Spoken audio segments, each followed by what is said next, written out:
if there's one most important takeaway for me from the process that I recently went through is that it is worth it. It is so worth it to move through that fear because I experienced a lot of difficulty during that month, a lot of body tension, a lot of emotional tension. It was a lot. And I feel about 10 feet taller after having shared that message that was so true and important to me. Welcome to How to Trust Yourself, the podcast for anyone who's done with the endless second guessing and ready to tune in to your inner guidance. I'm Anna Holtzman, and I get that feeling of trudging through life like you're wading through mud, trying to figure out which way to go. In my 20s, I spent more time asking what should I do with my life than writing about crushes or bad dates in my journal. I've tried on a lot of answers: architecture, publishing, editing reality TV for a decade, and finally landing on therapy and coaching, helping people like you connect with your purpose. But here's the thing I've learned through all those twists and turns. Trusting yourself is the key to moving forward, even when the path feels messy. So if you're ready to stop doubting yourself and start listening to your gut, you're in the right place. Let's dive in. Welcome back, dear listener. Today, I'm going to be talking about the fear of visibility and how to move through that fear. And to start us off, what am I even talking about? What is this fear of visibility? So, most of the clients who come to work with me, who come to me for coaching, are struggling between these two opposing poles. One of those poles is a very deep desire to be seen, heard, and known for who they truly are. A desire, in other words, for visibility. And simultaneously, they're experiencing an equally strong and vigorous fear of visibility, a fear of being seen, heard, and known for who they truly are, for their authentic, actual self, to be seen, heard, and known. A lot of us find this prospect both desirable and scary. Whether we're conscious of it or unconscious of it, we may feel intense fears of blowback or criticism or some kind of consequences for letting our true selves be known. So I'm going to be talking today about that struggle, that fear of visibility, how to move through it so that we can move through the world feeling true to ourselves, feeling fully expressed, and feeling like we are fulfilling our purpose, the reason why we're here on this earth.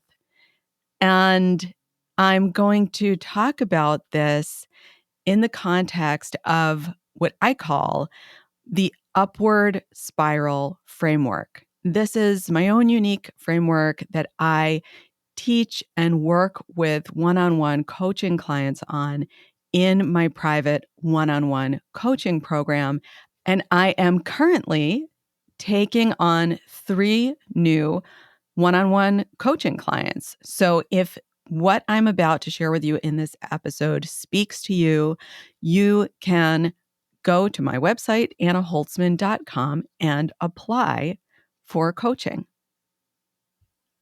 So let's get into this whole thing, the fear of visibility and how to move through it. And to help illustrate this, it's really always helpful to have a real life story. And I'm going to use one of my own today. So very recently, just a couple of weeks ago, in fact, I shared a very, very deeply personal and vulnerable episode on this podcast. I shared a deeply personal and vulnerable story. And it was one that I was just needing to share. It was something I had been holding inside of me for a long, long time, and the weight of that was really starting to impact me, had been impacting me for a while. I was needing to bring this out of me and share it in a way that felt purposeful and helpful even. Um, but it was really intensely scary for me to share this. Being visible, allowing myself to be seen and heard and known in this story was something that brought up intense fear. And the first way I'm going to talk about this experience is to share how this fear showed up, because fear can show up in so many different ways. Some of them are very easy to recognize. Some of them are not so easy to recognize. And the story that I'm going to tell today is not so much about what led up to me telling this story, recording it, the process of that. Perhaps I will share that process in another episode on another day. But what I'm going to talk about today is specifically the visibility portion of this, not the creating process, not the storytelling process, but the act of making myself visible. So I'm going to be talking about what it was like to the lead up to actually publishing this episode, hitting publish, which that act brought up so much fear for me. And there was a whole lead up process to it that I'm going to talk about, as well as an aftermath process. So once I had recorded that episode, and I was then in the process of preparing to share it, to publish it, to let it be heard, a lot of fear came up. And I'll go into this a little bit further on, but I gave myself an entire month between when I recorded the episode and when I actually published it. And during the course of that month, massive waves of fear came up, and they came in waves. It wasn't like one note of fear throughout the entire month. I had waves of feeling really proud of what I had recorded and created, and feeling really good about the fact that I was going to share this with people. I knew it was going to be helpful to others. I knew it was going to be positively impactful to others, and I felt good about that, and I was excited about it. And interspersed with those waves of feeling were these massive waves of fear that felt very intense. They felt physical. I could feel tightness in my body, especially in my chest and shoulders, shallow breath, um, waking up in the morning with anxiety, and really a lot of just very obvious to me fear about what people's reactions would be. Because I knew that there would be a segment of people who would be quite appreciative of this episode. And I also anticipated that there would be folks who would be triggered by this episode and who might respond in a triggered way, and that could feel scary to me. So that was an obvious way in which fear was showing up for me. But fear also showed up in some less obvious ways. And I'm going to describe those ways. And you might find these ways familiar to you. You might recognize this as something that you've experienced, and perhaps you may or may not have identified it as fear. So another way that fear showed up for me is that I'd have these waves, like I said, of feeling very purpose-driven and clear about why I was publishing this podcast and the purpose and importance that it had. And then interspersed with that, I would experience waves of apathy. I would have moments and days where I would have these thoughts go through my head of like, I really needed to record that episode for my own emotional processing, but now that I've recorded it, like I got what I needed out of that. I got the emotional processing that I needed. Why do I need to share this with other people? And like, is it really that important or interesting? Like, is anyone even going to be interested in this? This story carried a lot of charge for me in the lead up to recording it. But once I did record it, a lot of that charge was released in the recording of it. So, like, the story doesn't hold as much charge for me anymore. Is it really going to be of interest or value to others? Stories like that, and just sort of waves of apathy and waves of like, maybe I should just take a nap instead of publishing this thing, because recording it took a lot of energy and emotion. And I knew that publishing it would also bring up a lot of intensity of emotion, of fear, obviously, of just tension in my body. And, I think there was a part of me that was, well, I know there was a part of me that was trying to protect me from that didn't want to go through that, but it was expressing that protection in the form of apathy. So that's a little bit about how fear showed up in my lead up process to visibility. And now I'm going to share with you how I used my upward spiral framework to help me move through this fear of visibility. And the framework has 3 modules. I'm going to go through them one by one. So I started with module 1, which is clarity. Module 1 is about gaining clarity. And I began gaining clarity simply by naming the fear, naming the obvious fear that was coming up, and also naming the less obvious fear, naming the apathy as fear.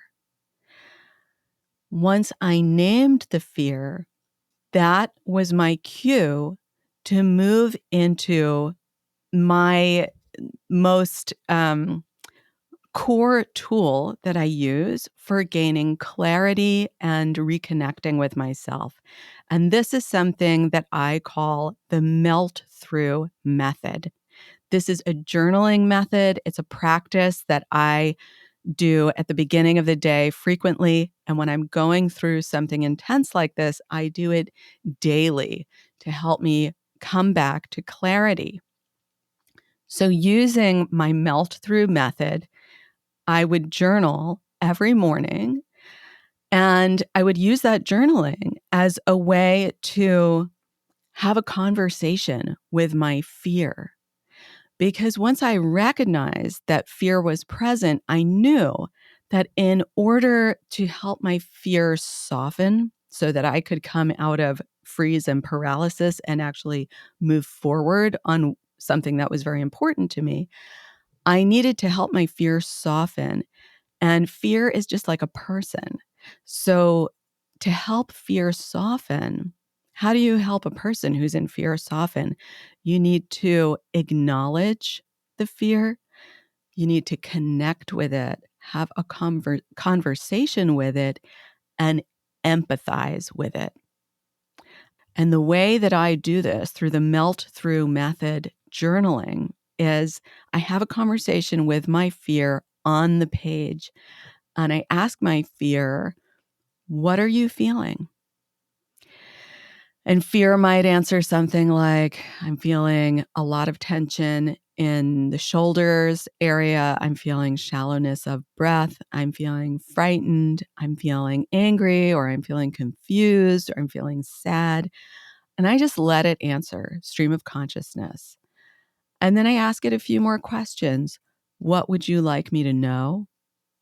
Oftentimes, it would like me to know that it would like me to hide under the bed and not do the scary thing, not make myself visible. I ask it, what are you trying to protect me from? And frequently, the answer that would come back to me was, I'm protecting you from backlash. Very understandable.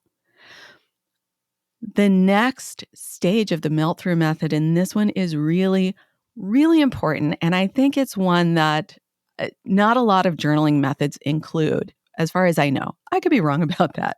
But regardless, this is a really important and crucial part of the process. After I have allowed fear to answer these questions, stream of consciousness, I then, in writing, offer fear a compassionate response. So I reply to fear as you would reply to a fearful friend. And I would let fear know it's so normal and understandable that you feel this way. I totally get it. I really get where you're coming from. And I want you to know that I'm here with you. I'm on your side. I love you. I'm going to be with you the whole way throughout this whole process. And I want to reassure you that I will stand up for you. If people do come at us with negative comments, I'm going to set a very clear and firm boundary. I'm not going to gaslight myself. I'm not going to second guess it. I'm not going to abandon myself. I am going to acknowledge that this is not okay. And I'm going to set a firm boundary. I'm going to protect you, in other words. And when fear hears this, fear doesn't go away, fear doesn't evaporate, but fear heaves a sigh of relief and softens even just a little bit. And what I learned through giving my fear a voice and dialoguing with it throughout this process was that my fear was not, in fact, a sign that I should not publish that vulnerable podcast episode. It was not a sign that I should just throw it away, stop what I was doing, and hide under the covers. It was just my nervous system trying to protect me in the best way it knew how. And once we recognized that together, me and fear, we were able to figure out together a more empowered way of moving forward and a more loving way of moving forward. So, pillar one of the upward spiral framework is clarity using the melt through method. And pillar two is action, which is all about breaking the fear down into manageable steps. So, once I gained some clarity on the fear, what was my next step in the process? It was moving into action and using graded exposure to help me move through the fear. So, graded exposure is something that I learned about through my experience recovering from chronic pain and spending the last 5 years helping other people recover from chronic pain as a therapist and coach. And what graded exposure is all about is it's about moving through and transforming fear by taking one small, doable step at a time in the direction of the thing that you want to do, but that you are feeling afraid to do, consciously or unconsciously. It's really more about your nervous system has fear of this thing. And because your nervous system has fear, it's throwing up all of these roadblocks to doing the thing. And so we want to move into action, not all at once, not shoving ourselves into the lion cage, because that is going to throw the nervous system into even more fear and more paralysis. Instead, we want to metaphorically walk up to the lion's cage and look at the lion from afar and notice things about the lion that are cute to us, like gradually building associations of safety with this thing. So my goal was not to cuddle with a lion, although that sounds actually really fun, but I'll approach that goal probably in another lifetime.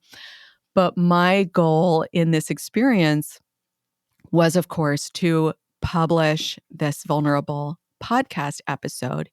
And so I moved toward that goal in phases and stages. And the first thing that I did was I gave myself time. I gave myself time. Once I had recognized that fear was present, I took the action of giving myself time to prepare. And so I gave myself an entire month between recording that podcast episode and scheduling the publish date. Gave myself the time I knew I needed to emotionally prepare.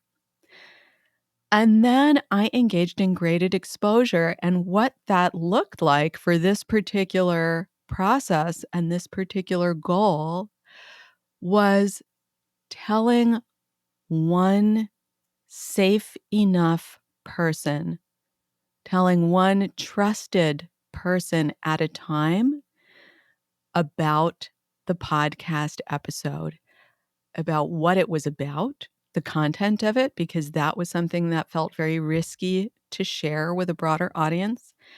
And also telling one person at a time about how I was feeling, about the fear that was coming up. Because sharing that with another person, a person who, one person at a time, who were very carefully and selectively chosen based on my pre-existing relationship with them, based on what I knew about them and how I knew I could predict that they would respond to me. I knew that these people I chose would respond with empathy, with encouragement, with acknowledgement. I knew that they would normalize my fear, which would help the intensity and charge of my fear to start to dissipate a little bit. I knew that they would empathize with my fear, which would help my nervous system to feel a little more safe, to feel accepted, to feel the opposite of the negative blowback that my nervous system was anticipating. And with each person I shared with, my nervous system grew a little bit more and more confident that even if I shared this, or even when I shared this episode with a broader audience, even if there were some people who responded negatively, I would still have enough people around me who love me, support me, and understand what it is that I'm trying to communicate, that don't misunderstand me and project negative things onto my message. I had enough people around me who get me, that it felt safe for me to share, safe enough anyway.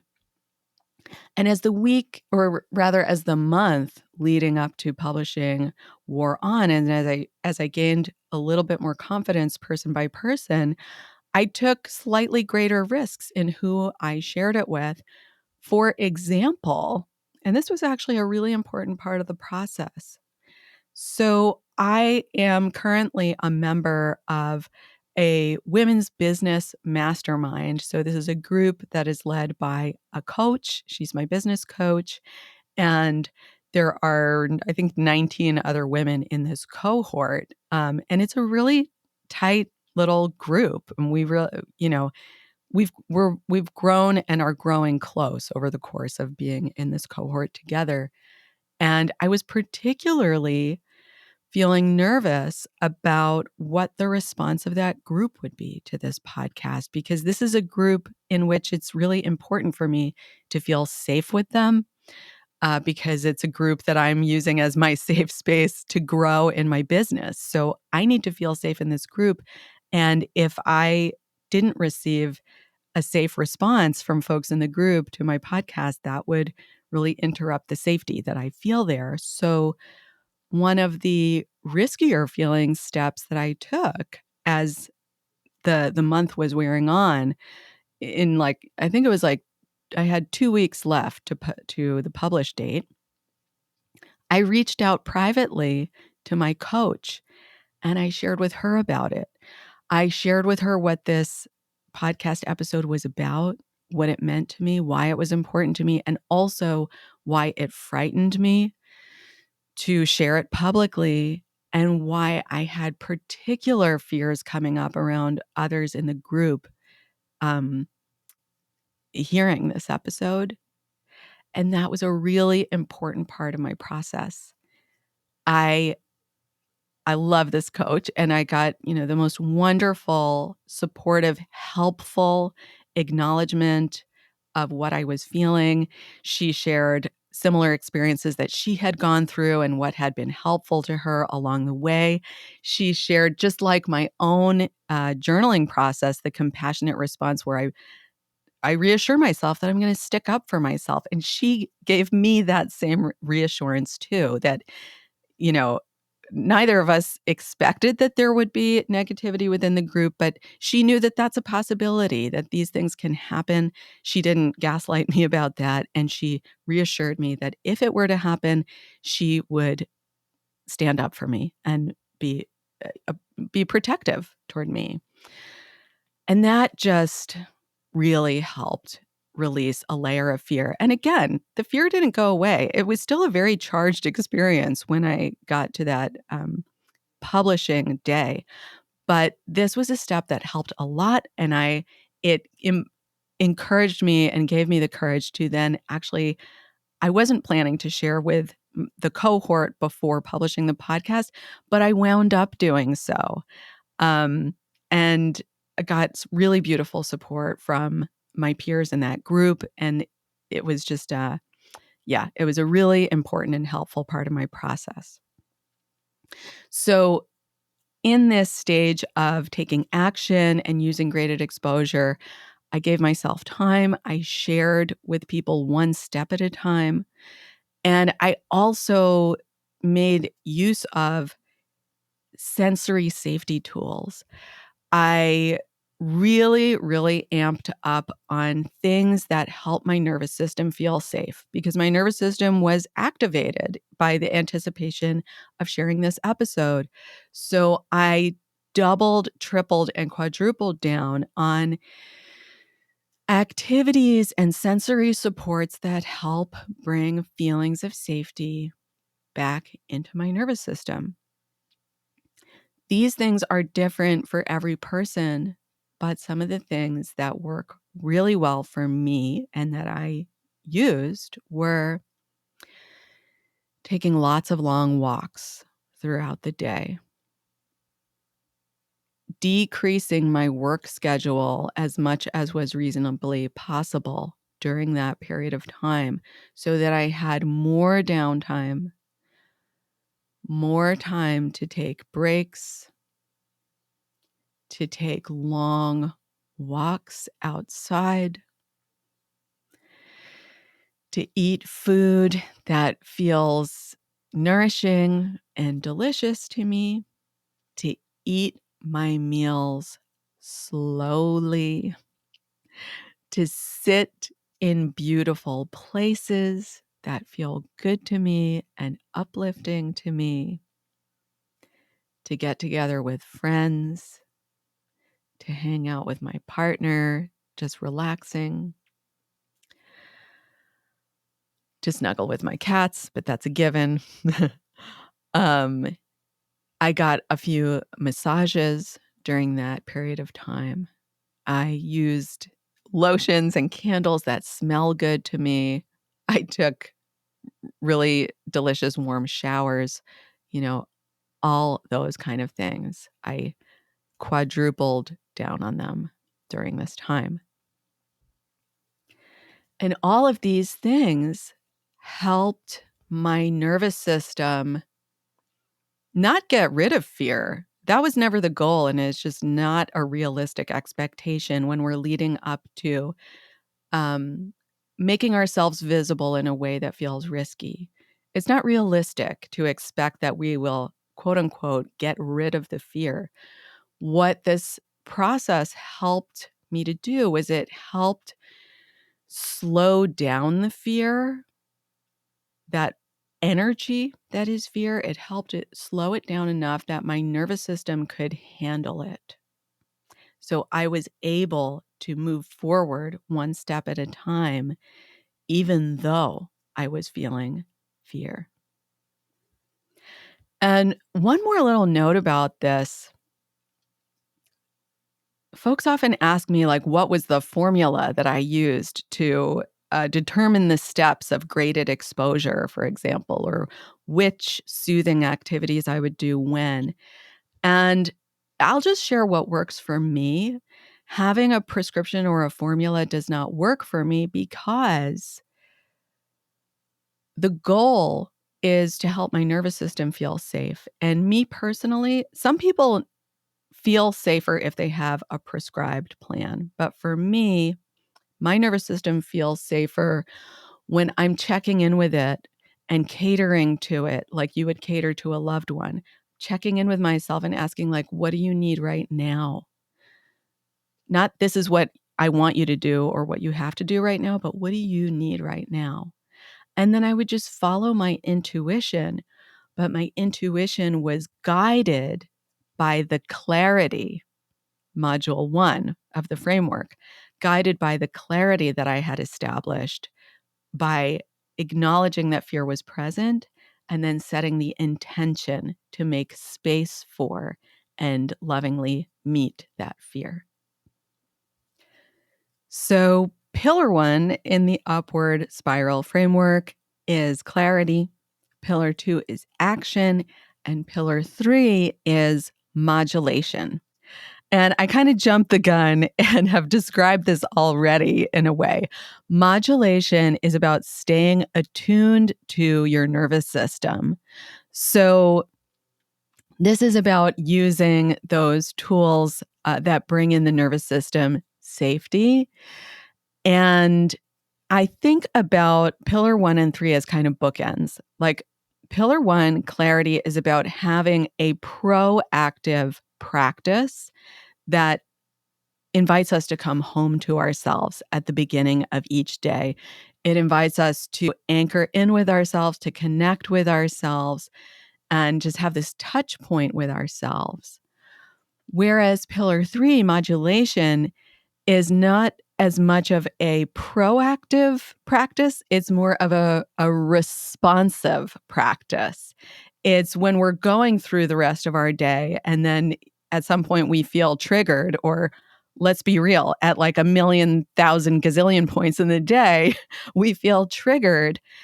Then we respond to those triggers with these modulating tools. And again, for me, these are things like taking a long walk, taking a shower, sitting down for a meal, calling a friend, calling a supportive friend, and having some co-regulating social connection. But these are ways that we respond when our nervous system gets triggered. And what do I mean when our nervous system gets triggered? So I know the word trigger is like overused and it's thrown around a lot and whatever. I use it. So there it is. But what I'm talking about, maybe a better word, is when our nervous system gets activated.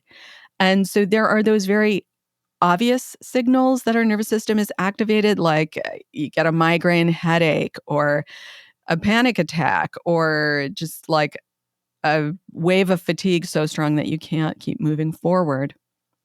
And these are certainly signals that are cues to use the tools of modulation.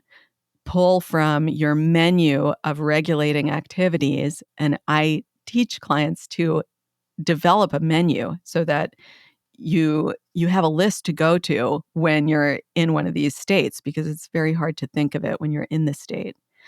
But anyway, there are these like strong signals, and I talk about, I call this the traffic light method, like red, yellow, green. Those loud signals are like the red light signals, and there are particular tools that we go to deal with those red light traffic signals. More of like the heavy duty tools that, maybe if it's a migraine headache, like I just need to like brush everything off my to-do list completely, go into a dark room, get under the covers, get cozy, and just release myself from all responsibility for until the headache passes, right?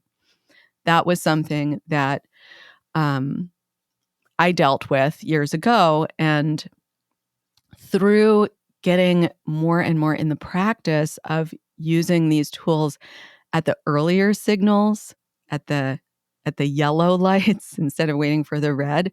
It's not that I don't ever get a red light signal anymore. I do. I'm a human being. But I'm way better practiced at responding to yellow light signals. And how those show up for me, and you might recognize some of this for yourself, is like if I notice that I'm working and I get like just really pulled into distraction in a way that's very hard to bring myself back from, that's a signal to me. Stop trying to push through and continue to work because it's not working right now. And the reason it's not working right now is because my nervous system is activated. So if I keep pushing, I'm going to push myself into red light territory. And what I'm going to do instead is I'm going to recognize, oh, my nervous system's activated. Pause what I'm doing and go to a self-regulating activity, whether it's just taking a moment to smell a delicious candle or whether it's going on a long walk or breaking for lunch or whatever. So that is the traffic light method that I use in Pillar 3 modulation. So now you've got the 3 pillars of the upward spiral framework. Pillar 1 is clarity with the melt through method journaling. Pillar 2 is action using graded exposure. And pillar 3 is modulation, staying attuned to your nervous system using the traffic light method. And this will probably be an episode for another day, but I used all of these practices all over again in the aftermath of publishing that vulnerable podcast episode because there was this whole lead up, this whole energetic lead up to publishing it. And on the flip side of it, there was the come down from it. There was a lot of positive stuff on the other side. And there was also just like the aftermath of that intensity of energy that was harnessed to publish the episode. And there was for sure a massive emotional hangover on the other side. And I used all of these same tools to navigate that part of the process. But just to bring this home and recap not just the framework, but how it applied to this particular experience that I was going through of the lead up to visibility and working through my fear of visibility. Pillar 1, clarity, that helped me to get clear on what was underneath my fear, what was driving the fear. It helped me get clarity also on how fear was showing up. And that helped me get clear on how to meet the fear, how to support the fear, how to be a friend and an ally and a protector to that part of me that was feeling fear so that fear could relax just enough for us to maintain forward motion. Pillar 2, action and the graded exposure, that gave me the steps of how to move forward gradually, how to move into confidence with these gradual steps of building safety. And modulation helped me to stay connected with my energy throughout the process so that I could avoid burnout, so that I could avoid hitting a wall and just completely burning out and having to, like cancel all my appointments and stop my life down due to overwhelm, which is something I had certainly have experienced in the past. before I came to develop these tools and this method. So without all of these three pillars, I would not have been able to move through the experience of releasing this episode with confidence, with clarity, and staying in connection to my purpose of why this was really, really, really important to me. This was a project that was so meaningful and important to me. It was something I felt I needed to share with others and that I felt had a very important purpose in being shared. And this actually brings me to the whole reason I am recording this very meta episode that is about a previous episode just 2 episodes ago.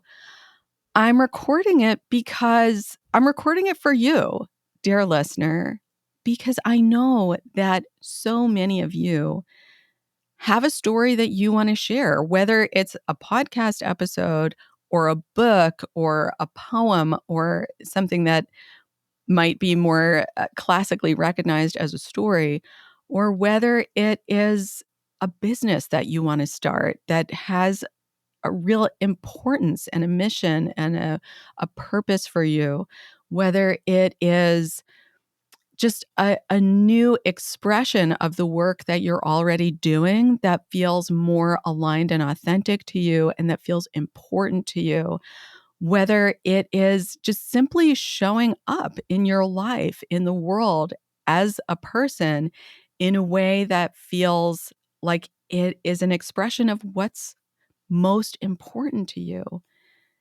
I know that, like me, you also struggle with that tension between the desire for visibility, just meaning the desire to feel authentically expressed, to feel like you're authentically expressing your purpose, and that simultaneously pull of fear that makes it difficult to authentically express ourselves and that makes it necessary for us to have tools, to have support, to have ways of moving through the fear.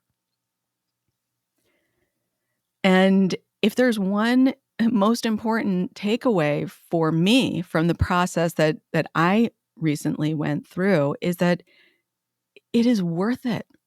It is so worth it to move through that fear because I experienced a lot of difficulty during that month, a lot of body tension, a lot of emotional tension.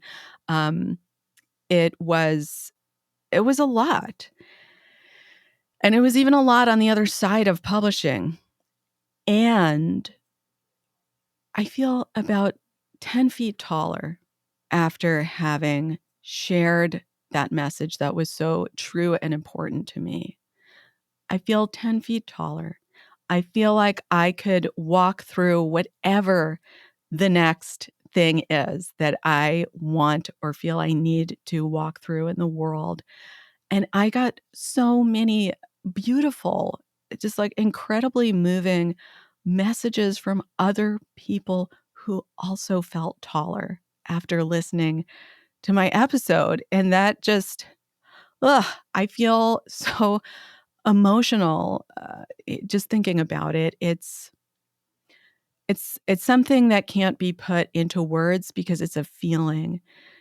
This stuff matters. What is important to you is important, and it matters. And if any of what you heard today spoke to you, resonated with you, and if you would like my support in learning how to move through your own fear of visibility so that you can express yourself in the world in the ways that feel important and in alignment to you, you can reach out to me because I am taking on 3 new one-on-one coaching clients right now. You can go to my website, annaholtzman.com, to apply. And I cannot wait to hear from you. I cannot wait to see what's possible for you. I am sending so much love, so much encouragement. It's such an honor and a pleasure to be here with you in this intimate space. I so value your time and your trust that you give by listening and being here with me. I look forward to seeing you next time. If you enjoyed today's episode, please do me a favor. Hit that follow button so you don't miss a thing and leave a rating or review. It helps more people find this show, and honestly, it makes my day. And if you're looking for more ways to trust yourself and start listening to that gut instinct of yours, come hang out with me on Instagram at Anna_Holtzman. Let's keep the conversation going.